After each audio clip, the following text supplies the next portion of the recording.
হলো আমাদের জাতীয় বিআরটিসির বাম্পার পা পালানো আমরা এখন স্বপ্নের পদ্মায় আর পদ্মা সেতু পাড়ি দিব। সিটগুলো মোটামুটি বেশ ভালোই আছে, এবার জার্নিটা কেমন হয় আসসালামু আলাইকুম দর্শক, গুলিস্তান থেকে আপনাদের স্বাগতম। আর আজকের ব্লগটি হলো যে আমার ঢাকা থেকে ফরিদপুর বিআরটিসির সাথে। তো আজকে যাবো আমি বিআরটিসির সাথে, আর বিআরটিসির সাথে জার্নিটা ফরিদপুরে কেমন হয় সবকিছু ভিডিওতে বিস্তারিত তুলে ধরবো। তো চলুন দর্শক, আজকে আমরা বিআরটিসি উঠি, বিআরটিসি সিট কেমন দেখাচ্ছি আপনাদেরকে, এবং আজকে বিআরটিসির জার্নিটা কেমন হবে সবকিছু দেখবেন। আগে দেখেন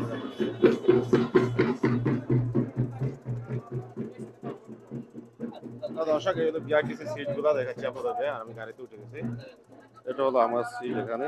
তো বন্ধুরা, বিআরটিসি সিটগুলো মোটামুটি বেশ ভালোই আছে, এবার জার্নিটা কেমন হয় সেটা দেখার পালা। তো যদিও আমাদের গাড়িটি চেক আউট করতে ছিল 9:30, তো চেক আউট হয়েছে 10টার দিকে গুলিস্তান থেকে গাড়িটি ছেড়ে এখন আমরা বুড়িগঙ্গা পাড়ি দিচ্ছি, যেটা বাবুবাজার ব্রিজ। আর বাবুবাজার ব্রিজের বুড়িগঙ্গার দৃশ্যটা খুব তুলে ধরার ইচ্ছা ছিল। সকাল সকাল দেখা যাচ্ছে সদরঘাটের লঞ্চ আর বুড়িগঙ্গা পাড়ি দিচ্ছে ছোট ছোট নৌকা। আমরা এখন বাবুবাজার সেতুটি পাড়ি দিয়ে চলে আসছি কেরানীগঞ্জের কদমতলির দিকে।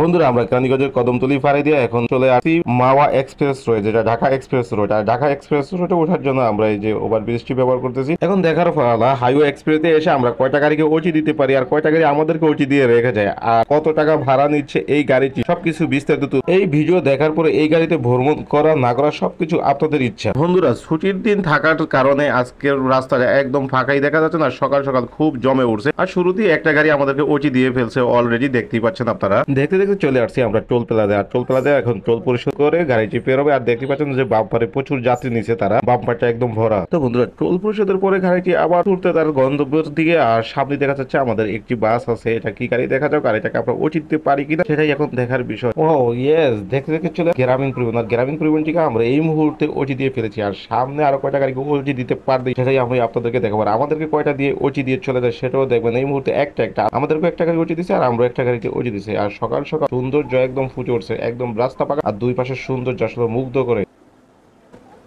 এবার দেখা যাচ্ছে সামনে আমাদের আরেকটি পরিবহন আছে, দেখার পালা এই পরিবহনটিকে আমরা উঠিয়ে দিতে পারবো কিনা। তো আমাদের গাড়ি যেই টান দিচ্ছে, আসলে যতই জোরে টানুক আমাদের গাড়ি ততটা বেশি জোরে দূরত্ব যাচ্ছে না। দেখা যাচ্ছে প্রচুর পরিমাণ টানতেছে ড্রাইভার মামা, কিন্তু গাড়ি সামনের দিকে এগোচ্ছে না। এই জন্যই বলতেছি যে সামনের গাড়িটাকে আমরা উঠিয়ে দিতে পারবো না। দেখতে দেখতে আমরা চলে আসছি একদম মাওয়ার কাছাকাছি, পদ্মা সেতুর কাছাকাছি। একটু পরে আমরা পদ্মার টোল পরিশোধ করবো। তো দর্শক, এবার জানাবো আমরা কত টাকা ভাড়া নিচ্ছে বিআরটিসি। দর্শক, বিআরটিসি ভাড়া হলো 400 টাকা, ঢাকা টু ফরিদপুর পর্যন্ত। আমি মনে করি 400 টাকা ভাড়ায় বেটার অপশন গোল্ডেন লাইন। সেটা কেন বলবো আমি। তো আমরা এখন স্বপ্নের পদ্মায় আর পদ্মা সেতু পাড়ি দিব। আর এই মুহূর্তে চলে আসছি আমরা পদ্মা সেতুতে, আমাদের গাড়িটি পদ্মা সেতুতে। তো দর্শক, পদ্মা সেতু আসার আগ পর্যন্ত গাড়িটি মোটামুটি বেশ ভালোই সার্ভিস দিচ্ছে মনে হয়, কিন্তু পদ্মা সেতুর কাছাকাছি আসার পরে একদম মনে হচ্ছে যে এই পরিবহনটি লোকাল, বিআরটিসি লোকাল মানে লোকালের চেয়ে খারাপ করে দিচ্ছে। তো তারপর এই মুহূর্তে মুভমেন্টটা খারাপ করবো না, আমরা সামনের দিকে এগোবো আর পদ্মা সেতু থেকে পদ্মার দৃশ্যটা দেখবো, পদ্মা নদীর দৃশ্য। আর বর্তমানে পদ্মা নদীটা কেমন এই দৃশ্যটা তুলে ধরার জন্যই আমি আগ্রহ ছিলাম। তো তার জন্য আমি পদ্মা সেতুর দৃশ্যটা তুলে নিচ্ছি আর আপনারা পদ্মা সেতুতে উপভোগ করেন। বন্ধুরা, এখানে বলার কোনো ভাষাই নেই। এমন যদি হয় তাহলে কিভাবে আমি শুট নিব। দেখতেই পাচ্ছেন যে বাম্পারের অবস্থা কি, অর্থাৎ বাম্পারে এত প্রচুর পরিমাণ লোক দিচ্ছে, সামনে শুট নেওয়ার মতো কোনো অবস্থাই নেই, মানে মুভমেন্টই একদম খারাপ করে ফেলে। বন্ধুরা, এখন দেখতে পাচ্ছেন যে পদ্মা সেতু থেকে পদ্মার সুন্দর দৃশ্য, প্রাকৃতিক সৌন্দর্য। আর পদ্মা নদীর মাঝে ছোট ছোট চর, ছোট ছোট চরের জন্য এখন নৌকা সরাসরি চলে আসতে পারে না। আর মন চাচ্ছে যে একটু নেমে এই চরে কতক্ষণ সময় কাটিয়ে আসি। তো সুন্দর দৃশ্যগুলো আপনারা উপভোগ করতে থাকেন। এই হলো আমাদের জাতীয় বিআরটিসির বাম্পার পা পালানোর মতো জায়গা নেই যে একটু হাঁটবো, অর্থাৎ আপনার হাঁটার জায়গা পর্যন্ত যাত্রী তুলে রাখছে তারা।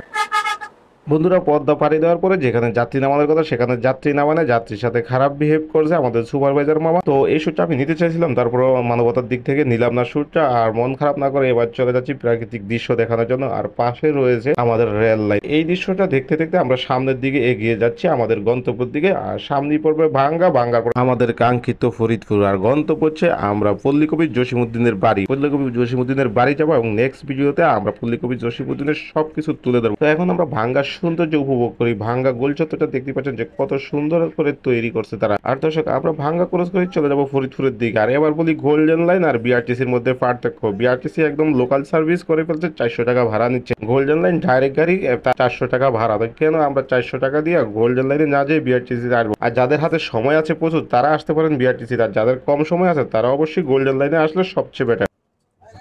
এবার আমরা ফরিদপুরের প্রাকৃতিক সৌন্দর্যে হারিয়ে যাব। দেখতে দেখতে চলে আসছি ফরিদপুরে, আর মনে হচ্ছে যেন গ্রাম ছাড়া ওই রাঙ্গামাটির পথে আমরা পাড়ি দিচ্ছি। তো দর্শক, কিষান কাজ করছে খেতে, দেখতে পারেন যে ফসল উৎপাদন হচ্ছে ফরিদপুরের জমিতে। তো বন্ধুরা, এই মুহূর্তে আমরা ফরিদপুর শহরের ভাঙ্গা রাস্তার মোড়ে, যেটাকে বলা হয় পুরান বাস স্ট্যান্ড, আর আমরা নেমে গেলাম পুরান বাস স্ট্যান্ডে। আমাদের গাড়িটি ঢাকা থেকে ছেড়েছে সকাল 10টায়, এখন বাজে 12টা। 12:30টায় আমরা ফরিদপুর পৌঁছেছি। 2.5 ঘন্টা সময় লাগছে বিআরটিসিতে, অথবা গোল্ডেন লাইনে আসলে 2 ঘন্টা সময় লাগবে। ভিডিওটি কেমন হলো অবশ্যই কমেন্ট করে জানাবেন, কমেন্ট করতে ভুলবেন না। যারা চ্যানেলটি সাবস্ক্রাইব করেনি তাদের সবাই প্রতি অনুরোধ করব চ্যানেলটি সাবস্ক্রাইব করে দিয়ে পাশে থাকা বেল বাটনটি ক্লিক করে দিবেন। সবাইকে অসংখ্য ধন্যবাদ। আর দর্শক, যে যেখান থেকে ভিডিওটা দেখবেন অবশ্যই লাইক করুন, কমেন্ট করুন, ভিডিওটি বেশি বেশি করে শেয়ার করে দিবেন, যাতে সবাই দেখতে পারে এবং সবাইকে দেখার সুযোগ হবে।